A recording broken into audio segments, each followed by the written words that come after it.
As we learn about vibrations and waves and sound and light, I would like you to fill out this vocabulary sheet as we go. You won't fill it out all at once. It'll be over time as we go through our different lessons, and I'll try and point out to you when we come across a vocabulary word that you should write down on your sheet. There's two sides to the sheet, and this is not something I'll collect. It's just for your reference. So you have a list of all the vocabulary words in one place. All around us, we see things that wiggle and jiggle. Even things too small to see, such as atoms, are constantly wiggling and jiggling. A wiggle in time is a vibration. A vibration cannot exist in one instant, but needs time to move back and forth. Strike a bell, and the vibrations will continue for some time before they die down. A wiggle in space and time is a wave. A wave cannot exist in one place, but must extend from one place to another. Light and sound are both forms of energy that move through space as waves. This chapter is about vibrations and waves, and the following chapters continue with the study of sound and light.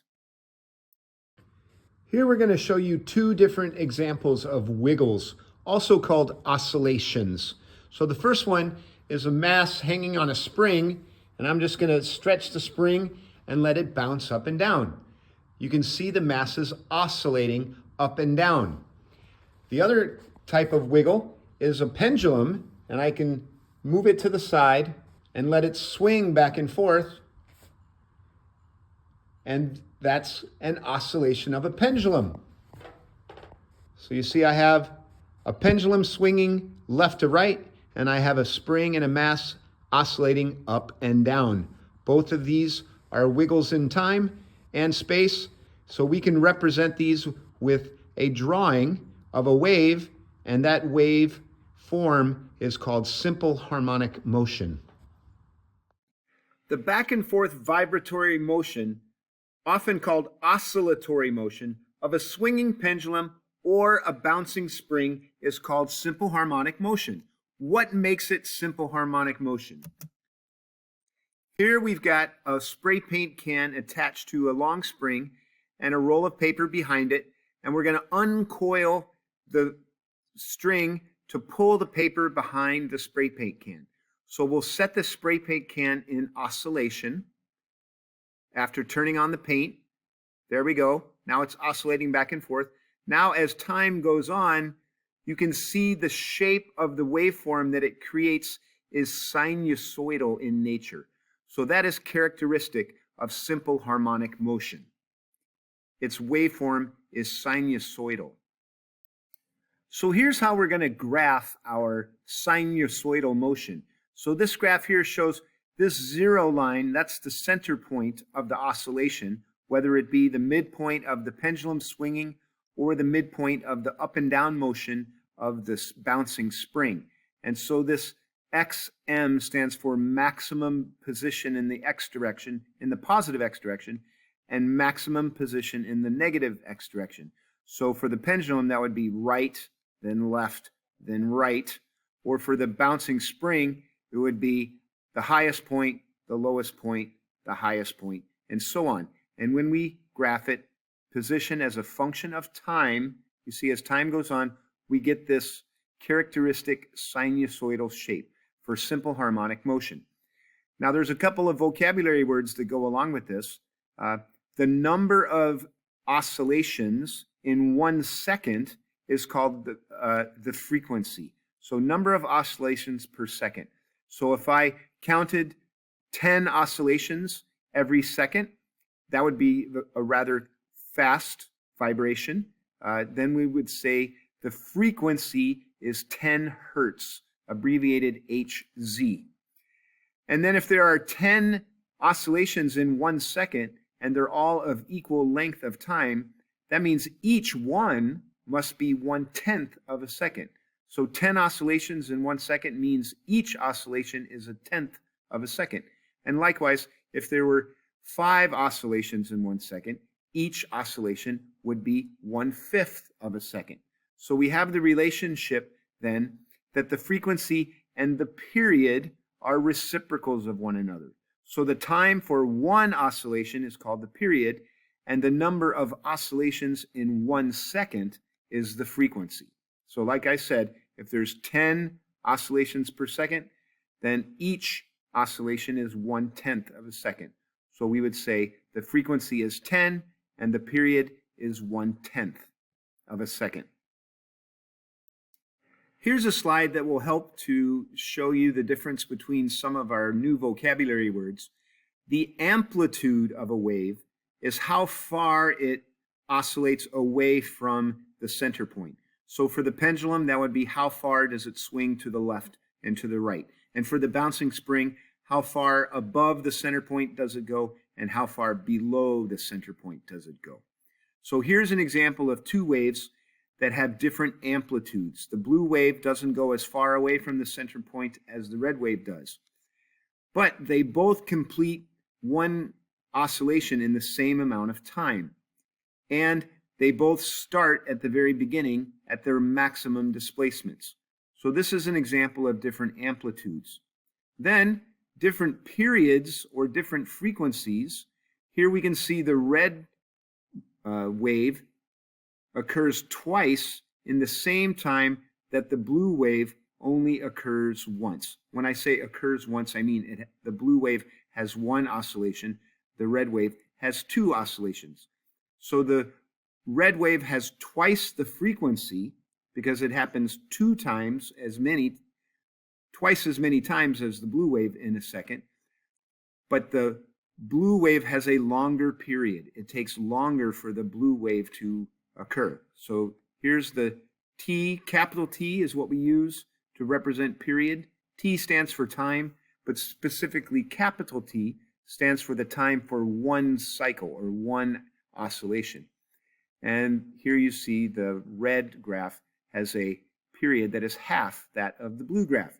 So these waves here have the same amplitude and they start at the beginning at the maximum displacement. So here's an example of different periods and frequencies. And then this third one, you can see the amplitudes are the same, the periods and the frequencies are the same, but they start at different spots at the beginning. We call that the phase. So amplitude, frequency and period, and phase. These help you visualize the differences between those.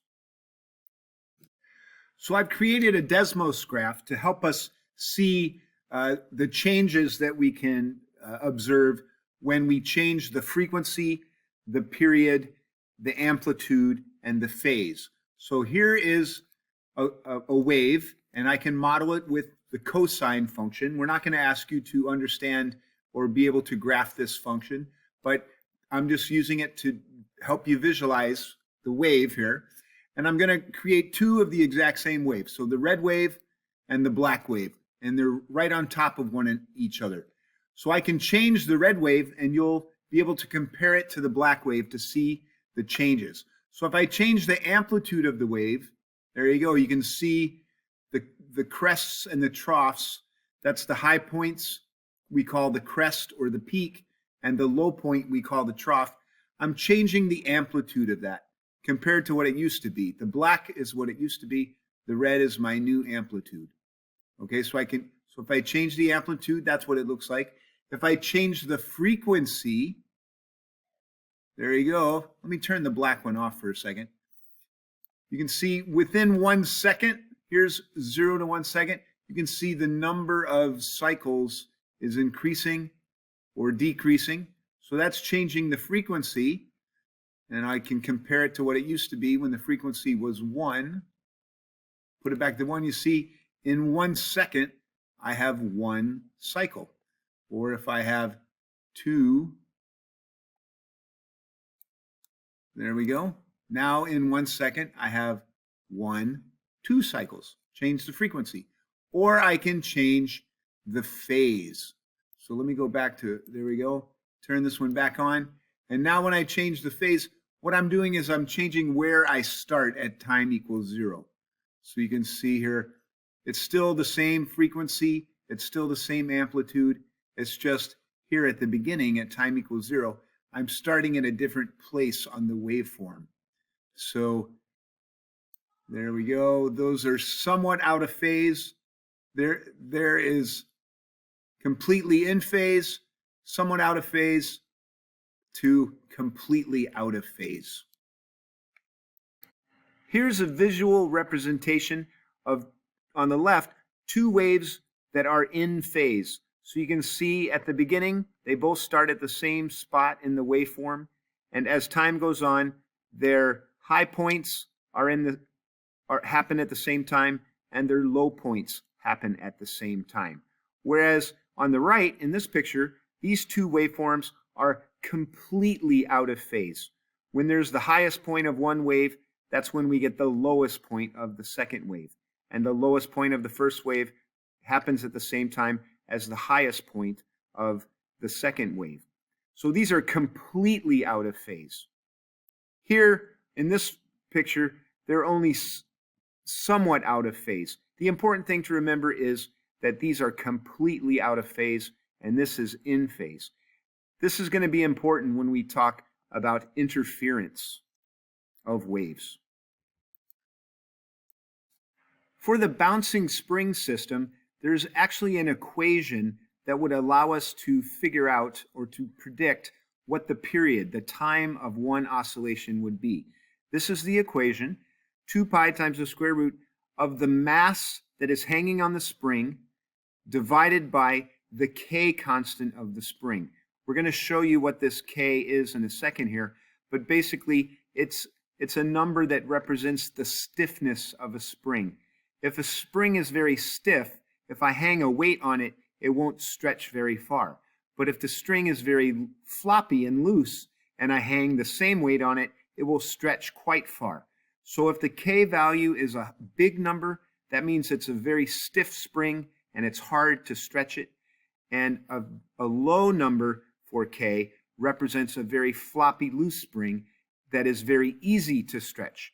Let's see an experiment where we demonstrate how to use this equation. Here are the two springs I'll be using in this experiment. They're of different size. The smaller spring I'll refer to as spring number 1. The larger spring I'll refer to as spring number 2.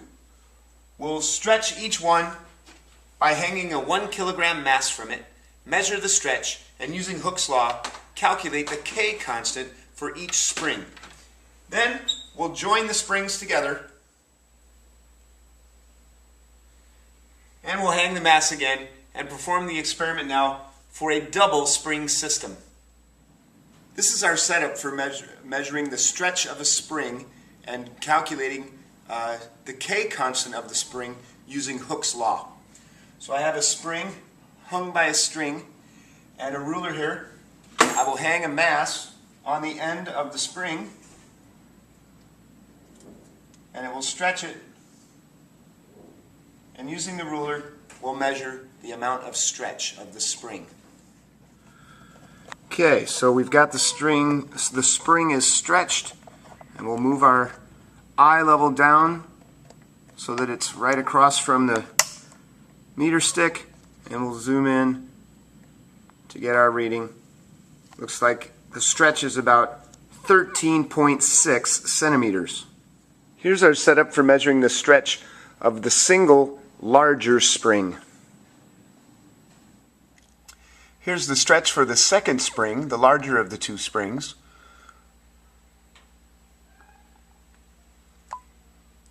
Looks like it's about 9.9 centimeters. Here's our double spring system. I've joined two springs together to make one longer spring. So let's hang a weight on that now and measure the stretch of that. Okay, so there's the stretch. We'll move it up so that we're eye level, and it looks like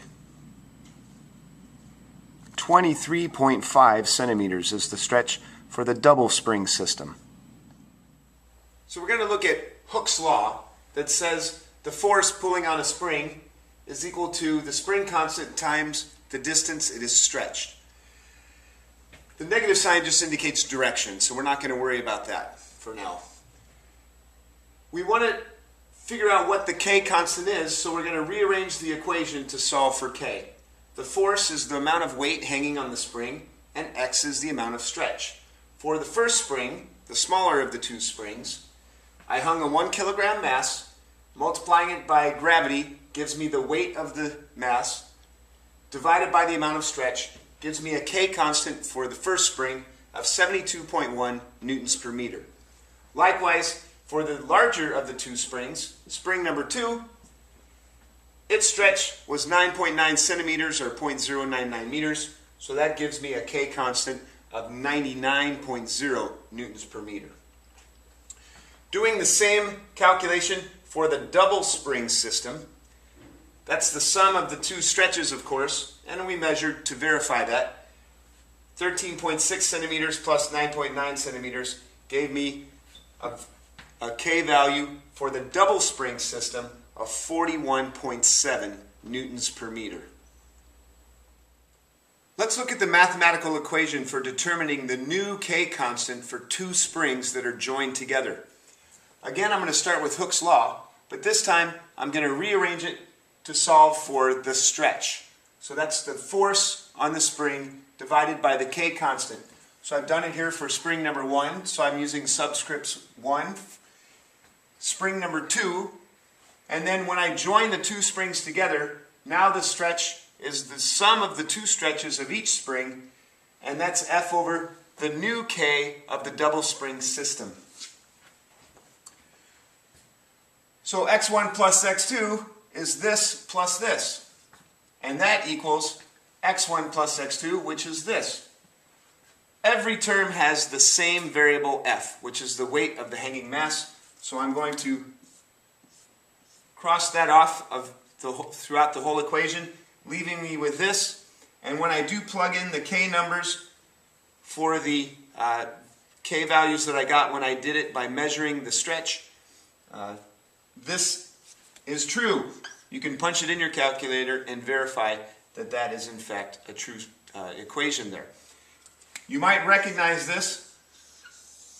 It's the same form of the equation that's used to add parallel resistors. We're going to measure the period of oscillation of spring number 1, the smaller of the two springs. I'll set the mass in oscillation motion, and we'll measure the time using my stopwatch for 20 oscillations. Then we'll divide that time by 20 to give us the time of a single oscillation. I'll begin at the bottom of the oscillation. Go. 1, 2, 3, 4, 5, 12, 13, 20. Okay, 14.7 seconds. So the period of oscillation for 20 oscillations was 14.7 seconds. So the time then for one oscillation, of course, of period of spring number 1 is equal to 14.7 divided by 20. We're going to oscillate spring number 2 and measure the time it takes for 20 oscillations. Then we'll divide that number by 20 to give us the time for a single oscillation. I'll start my time at the bottom of the oscillation. Go. 1, 2, 3, 4, 5, 6, 7, 8, 9, 10, 11, 12, 13, 14, 15, 16, 17, 18, 19, 20. 12.6 seconds for 20 oscillations. So the time for 20 oscillations was 12.6 seconds. So 12.6 divided by 20 will give me the period for a single oscillation of spring number 2. Now we'll repeat the experiment for the double spring system. I'll set it in oscillation. Again, I'll start my time at the bottom of the oscillation. Go. 1, 2, 3, 4, 5, 6,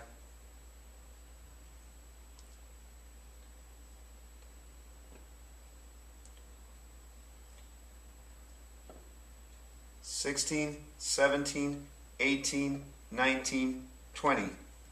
19.3 seconds is the time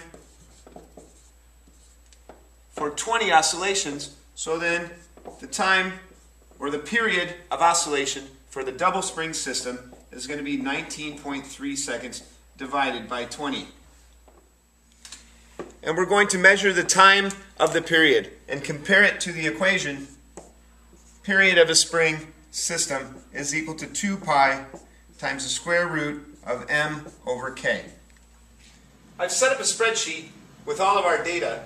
3 lines in the table, the smaller spring, the larger spring, and the combination of the 2 springs. Here are the values of k that we found for each spring using the measurement of stretch and Hooke's law.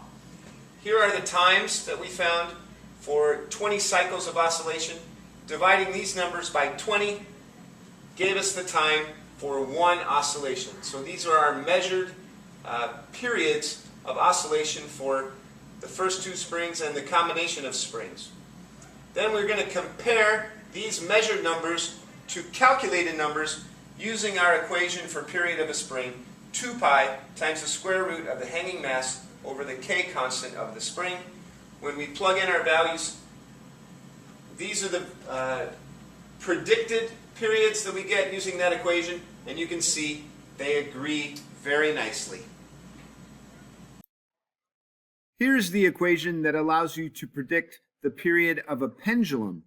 It is 2 pi times the square root, the length of the pendulum, divided by the gravitational field strength. So, of course, on Earth, that would be 9.8. We're not going to do a demonstration to show you how this is calculated or derived, but we are going to show you a neat demonstration that shows you different periods of different pendulums because they are of different lengths. So they'll take different amounts of time to complete a cycle, and the effect is quite cool. Check it out.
There are different types of waves, and 2 types that we're going to talk about are transverse and longitudinal waves.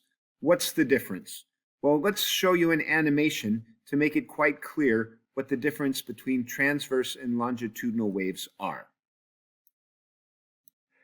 The first type of wave we'll talk about is a longitudinal wave. So many waves, not all waves, but many waves require a medium through which to travel. In other words, there needs to be some material that is vibrating. So when you hear my voice traveling through the air to your ears, the medium that is vibrating is the air. If I am underwater and you hear sound underwater, then the medium of vibration is water. Or if you put your ear against the wall and you hear sounds in the next room, the sound is passing through the wall, and the medium of vibration would be the the plaster that the wall is made out of, or the wood that the wall is made out of. In other words, whatever the sound is traveling through, that's the medium. So if the sound is traveling through air, all these little black dots in this animation represent the molecules of air. And this bar on the far left here that is moving back and forth, perhaps that's my vocal cord. And as my vocal cord vibrates, of course this is in very slow motion, as it moves back and forth, it compresses the air molecules and it decompresses the air molecules. As that happens, you can see compressions move through the air. And of course, these compressions move through the air at the speed of sound. That's how fast they're traveling through the air. And as they reach your ear, the compressions go in your ear and move your eardrum. So waves are the transfer of energy from place to place. And here the energy of my vocal cords is being transferred through the air to your eardrum. And you can see in these longitudinal waves, the medium is vibrating back and forth. You can see these little red dots are marked red so that you can follow them more easily. So the characteristic of longitudinal waves is that the medium vibrates in a direction that is parallel to the wave's travel. So you can see the wave is moving left to right, and the medium is vibrating left to right as well. Whereas in the second type of wave that we'll talk about, transverse waves, now the medium is vibrating up and down while the wave travels left to right.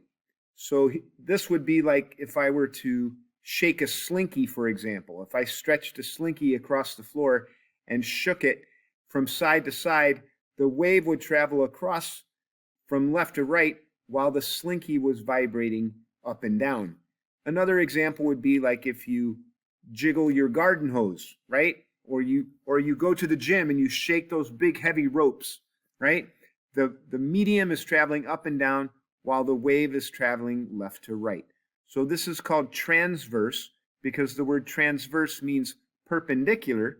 So the medium is vibrating perpendicularly to the direction of wave travel. Whereas in longitudinal waves, the vibration of the medium is parallel to the wave travel. We'll see this equation a bit. It's called the wave equation, and where it comes from is that we start with our familiar equation for velocity. Velocity is distance divided by time, right? The units of velocity are meters per second.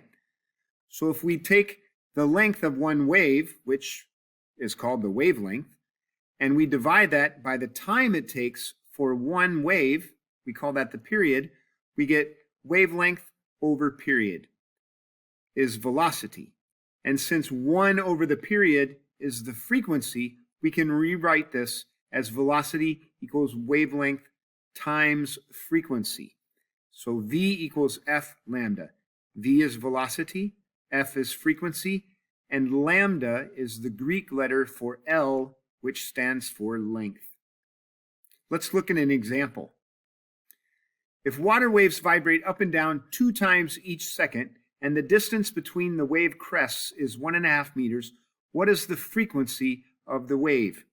Well, they tell us right here. The water wave vibrates up and down 2 times each second. So that, by definition, is the frequency, the number of vibrations per second. The units, remember, is hertz, Hz, which is equivalent to 1 over seconds. So there are 2 per second. The wavelength, they told us right here, is 1.5. That's the distance between the wave crests. So that's my lambda. So the speed then, using the wave equation, I fill in my frequency was 2, my wavelength was 1.5. 2 times 1.5 is 3. And you see the units work out. Meters times 1 over seconds gives me a velocity of 3 meters per second. Waves transfer energy from place to place.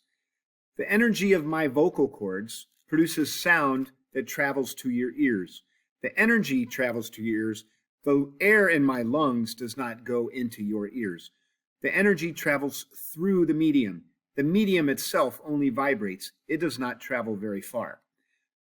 In the 1989 Loma Prieta earthquake, the epicenter of the earthquake was right here near Santa Cruz, California, and the waves traveled through the ground all the way to San Francisco and did significant damage to the city.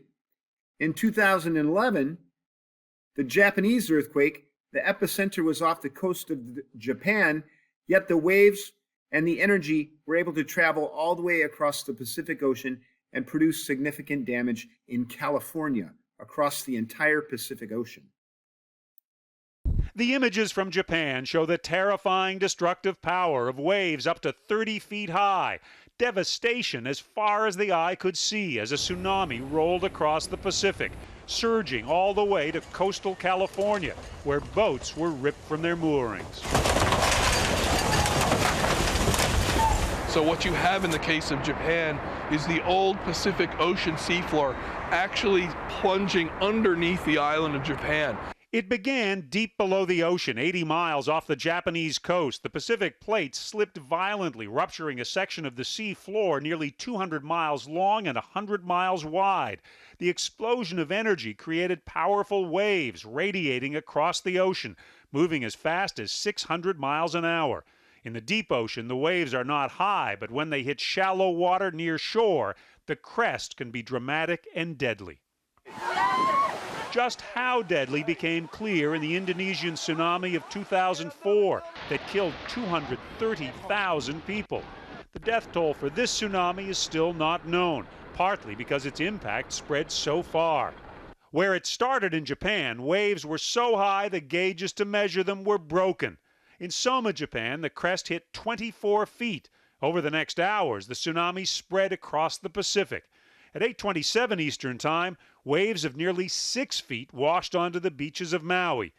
2 hours later, the tsunami began hitting the California coast. There, waves reached nearly 8 feet high in Crescent City, destroying the harbor and wrecking boats.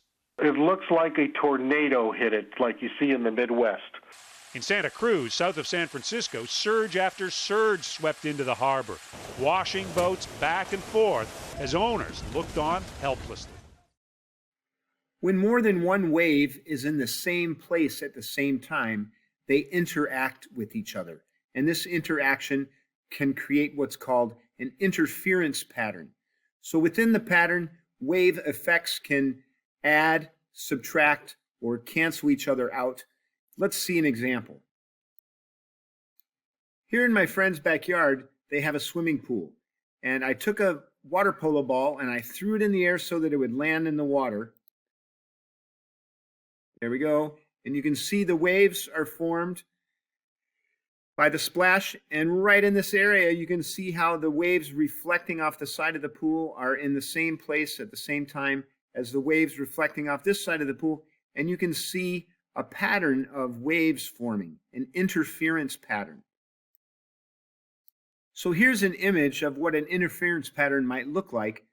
Here on the right, I have a source of waves. And here on the left, I have a source of waves. And their waves are emanating away from the source, and they're in the same place at the same time. So they are interfering with each other. They are creating an interference pattern. And we can see what this looks like in motion.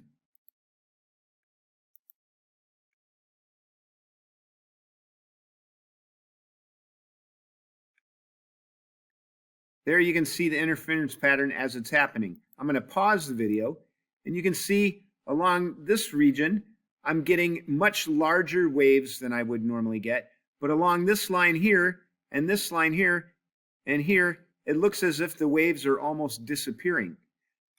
These regions are regions of constructive and destructive interference. What's happening there? Two waves in the same place at the same time add together.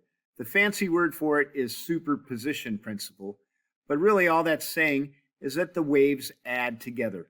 So if I have two crests or two troughs together at the same time, they'll add together to make either a bigger crest or a bigger trough. Let's see what that looks like. Here I have a spreadsheet that I've created that I can enter in the values of amplitude and frequency for wave A, and then the same for wave B, and they will add them together. Here is the sum of wave A plus wave B. So you can see here at this, if I move this black line, I can put it right there, and I see that at this time, the wave A has an amplitude of 10, wave B has an amplitude of 10, and that adds to give an amplitude of 20. And so no matter where I move this black line in time, let's say I put it right there, this value plus this value equals this value. And so this is called constructive interference because the high points combine to make an even higher. But what if I shift wave B over half a wavelength? There we go. Now when I look at the black line, I see when a trough of wave A aligns with the crest. And everywhere you go, wave A and wave B are exact opposites. So the sum of wave A and wave B is 0. Everything is canceling each other out completely. We call this complete destructive interference. And if I only shift it by a little bit, there you go, I only shifted it somewhat, not completely out of phase.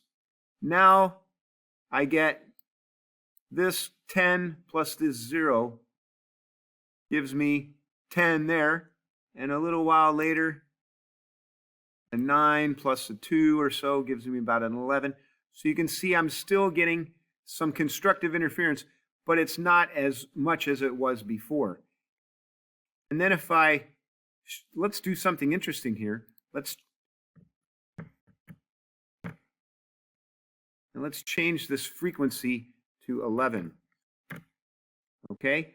So what that does, by making wave A 10 hertz and wave B 11 hertz, you can see at the very beginning, it starts off as destructive interference. This peak or crest is in line with this trough, and they cancel each other out, and my magnitude is 0 of the sum. But as time goes on, because the waves are of slightly different frequency, sometime later, I get an alignment of nearly 2 peaks. And you can see now constructive interference is starting to happen. And if I go all the way over to here, you can see I get the maximum trough and the maximum trough adding up to give me a maximum trough. So in this area, I'm getting constructive interference, but at the beginning and at the end, I'm getting destructive interference. And so the result is in the waveform, which is the sum of the two, I get very little result, a very large result, and a very little result. So as time is going on, I'm getting both destructive, then constructive, then destructive interference. If this was a sound wave, the amplitude of a sound wave is the volume. And so at the beginning of this time period, I would hear a very low volume. In the middle of the time period, I would hear a much louder volume. And at the end of the time period again, I would hear a low volume once more.